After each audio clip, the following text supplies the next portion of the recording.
Have you ever been in pain? Have you ever had any suffering in your life? When I was 12, I was hit by something they call chronic migraine.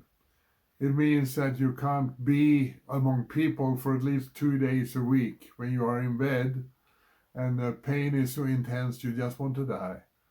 I had that from 12 until I was 49, and I thought I would never survive. Then comes other pain in your life.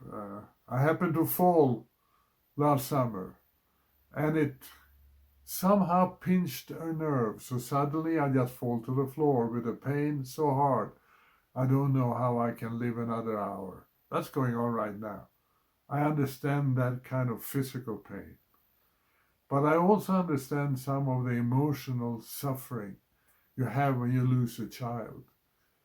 A few years ago, our daughter, who started Serve Now, died of cancer.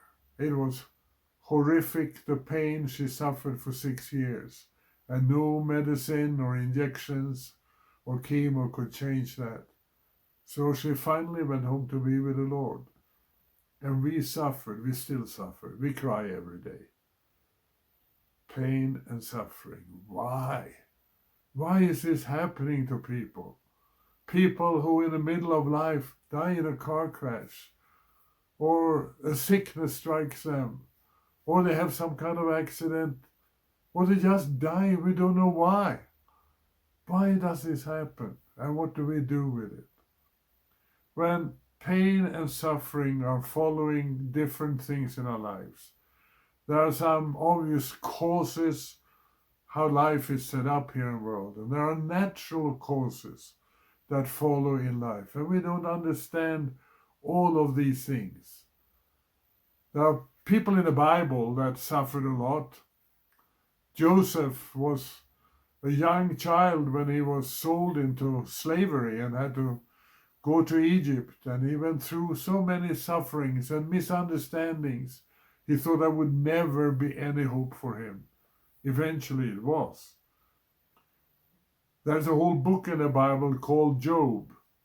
Job is a perfect book for anyone that goes through suffering. It helps us see what it means, because everything was taken away from him.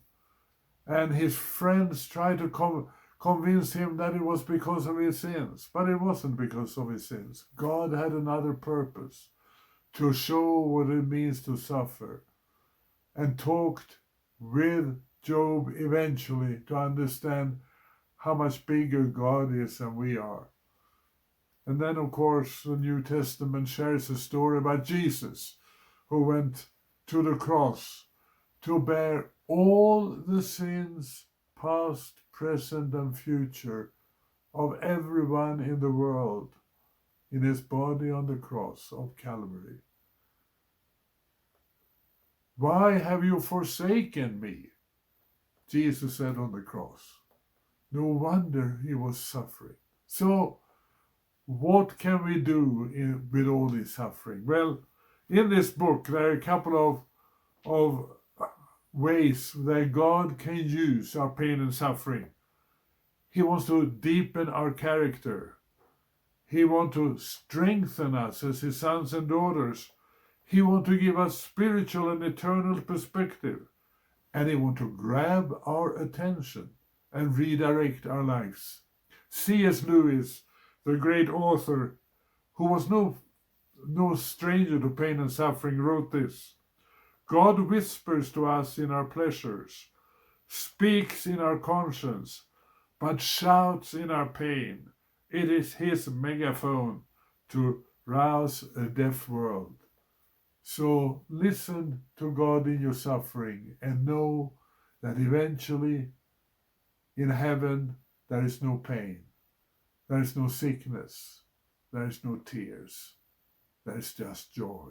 And we look forward to that joy even if we suffer here.